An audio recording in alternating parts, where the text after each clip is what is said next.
JD 26 here, just do tips, affairs, and hobbies. And today's subject is recovery of pellets.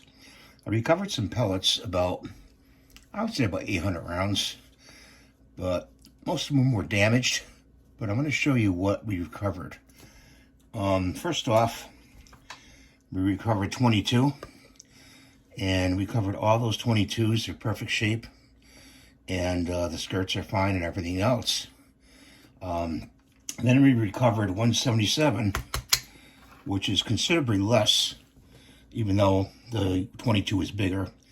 The 177 yielded less pellets in recovery as far as not being damaged, shooting into my target box.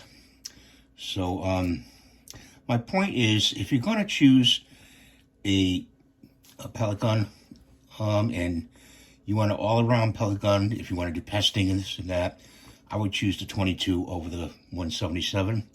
Matter of opinion, but the 177 will give you more speed and high velocity, but the 22 will give you more knockdown power and recovery of the slug.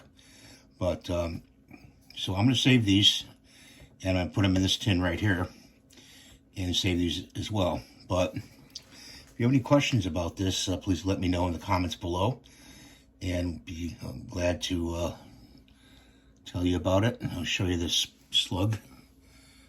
The skirt is perfect on it, and so is the head. The head is perfect. These are Excite, and the Crossman, you can always guarantee a Crossman will come out pretty much recovered and not damaged after being fired.